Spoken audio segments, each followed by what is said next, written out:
NBA champion and Chicago Bull legend Scottie Pippen tweets out, "What if Derrick Rose didn't get injured?" We're going to be talking about his tweet that has Chicago Bulls fans wondering, what if? This is another episode of Bulls Digest. This is your host, Rico Greenhowe. And before we jump into it, I wanted to go ahead and share a message from the sponsor of today's video, NordVPN.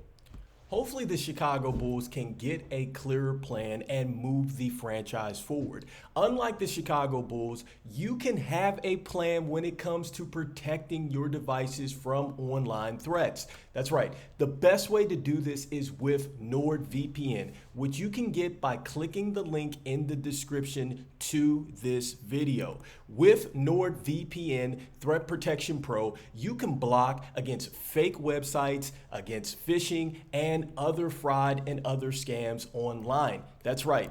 You can go ahead and protect your Wi-Fi from being compromised with a single click. You can encrypt and defend your virtual private network. Make sure that you go ahead and you improve your security and block pop-ups. And once again, you can go ahead and get this with nordvpn.com/bulls. This is an exclusive offer where you get 4 months of extra service along with Nord's risk-free 30-day money-back guarantee. All right, so we are jumping into a tweet that Scottie Pippen sent out a couple days ago. I thought it was quite interesting as it has NBA fans probably wondering what if about some NBA history that has already passed. But here is his tweet, and he asked, which one would you have rather seen happen? The first one being Derrick Rose never got injured. And for me, that is number one on the list as a Chicago Bulls fan. Man, the what if. I think what if Derrick Rose did not get injured? I think that the Chicago Bulls would have at least been in the NBA Finals, if not won an NBA championship.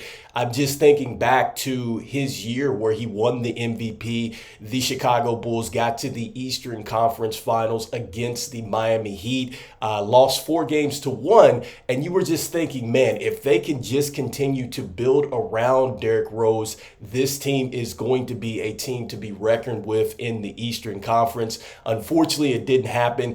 And in fact, when you bring up the playoff numbers, it is just, it's terrible when you look at it. So this is what it looked like when he went down. So you see that Derrick Rose got the MVP in 2010, 2011. The next season is where he would go down in the first round. You see all the DMPs for did not play, did not get a chance to get back into playoff basketball again until 2014, 2015. And we unfortunately lose to the Cavs in the semifinals. And so, look, the things that I remember about that is that, for one, that last playoff series that he was in against the Cavs, I think the Cavaliers had a timeout that they did not have. They ended up winning a close game, and I thought that that was a critical game in that series. The Cavs went on to win that particular series 4-2. And then just going back to when he did get injured, after we had made the Eastern Conference Finals, that next year was a lockout season in which the NBA went ahead and they did a condensed schedule of, I think, 66 games. There was no training camp. There was no exhibitions.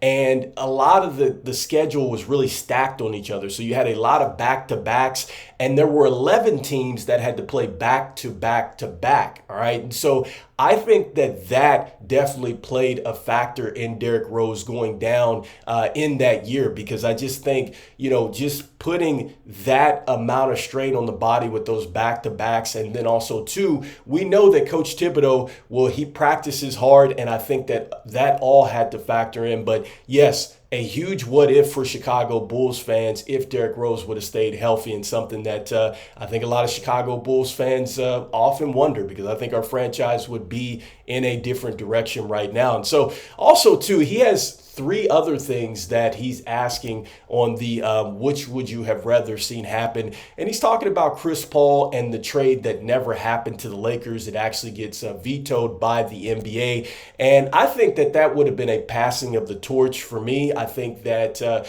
Kobe Bryant eventually would have passed the torch on to Chris Paul. And I think the Lakers franchise would have been in a different situation as well, because Chris Paul, obviously, he's still playing at a pretty good level. I know he had an interesting year last year with the Golden State Warriors, but who knows? If he would have got traded over to the Lakers, maybe he would have won a championship at that point in time. I mean, because you can pretty much argue that, I think that trade was going to happen. I think during that lockout season, I think OKC eventually made the NBA Finals and took on the Miami Heat where they lost. And so you could maybe argue that the Lakers perhaps could have beat them. But this is the one thing that I will throw out there. Gasol and Lamar Odom would have been traded in that particular trade. So I don't know how good the Lakers would have been top to bottom trading away Gasol, but they still would have Kobe Bryant. They still would have Andrew Bynum and a lot of other good role players as well. So who knows with that? So another thing is, if OKC never split up, all right, and so I'm on the fence about OKC not splitting up. I think that this was necessary for James Harden to go off and become the player that he became. I think that was huge for him to go out there, leave OKC, go over to Houston, and became an MVP of the entire NBA. And then I think Sam Presti, I think that really took him to another level as an NBA executive, right? I think making tough decisions like that, this is something that we wish as Chicago Bulls fans, we had that type of executive in the front office to make those tough decisions to set our team up for the future, because that's what this move was particularly all about when they did ship off James Harden. It was about the future, and Sam Presti said that. He said it was a tough decision, and I think that Sam Presti probably didn't look at the fact that James Harden was going to be as good as he became, like an MVP. But look, he respected it. He understood it. He just couldn't pay, I guess, James Harden, pay Russell Westbrook, pay Kevin Durant. And yes, he could have pivoted. He could have traded Serge Ibaka. He could have traded Kendrick Perkins. But look, OKC is still in a position to compete in the Western Conference, and they still have a lot of draft assets. And it's because Sam Presti made moves like this and continued to set this franchise up in the future. So, and then on top of that, I don't know if Kevin Durant, if Russell Westbrook and James Harden would have been able to manage egos at that point in time. I think now in their careers they could have, but being younger like that, James Harden obviously would have wanted some more minutes. He would have wanted to take some big shots. You wonder, would they have run into hero ball, right? So I don't know if Scotty Brooks would have been able to keep that roster together and manage those egos. So that's another thing to really put out there. So, I'm kind of on the fence about what he's tweeting out about that. And so lastly, he talks about LeBron James and Kobe Bryant being in the NBA Finals. And I think that either way you look at that, I think the Lakers would have won that particular NBA Finals. They would go on to beat the Orlando Magic, and the Orlando Magic were the team that knocked off the Cavs, who had the best record in the league at that point in time. I believe it was 2009, that NBA Finals. And, I just think top to bottom, the Lakers had the better team. I don't think the Cavs would have had an answer for Gasol, Bynum, Kobe Bryant, Derek Fisher. I think Jordan Farmer was on that team as well. I think there was just too much that the Cavs would have had to overcome. I think it would have been a competitive series in a sense, maybe 4-2. But I think that at the end of the day, I think that the Lakers would have won that particular series. And I just remember that the Cavs had just such a great record.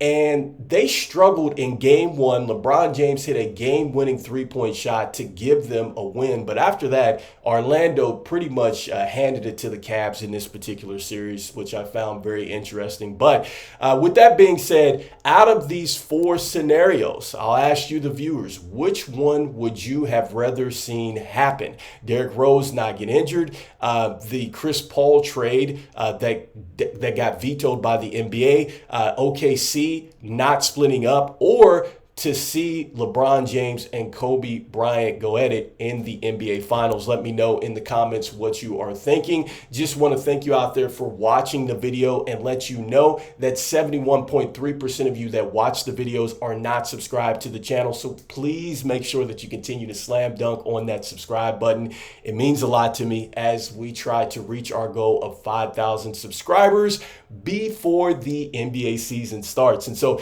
even though we are talking about a retired NBA player's tweet and just the what ifs for Chicago Bulls fans out there, I'm still saying go Bulls, and I'll see you on the next one. Peace, peace, peace.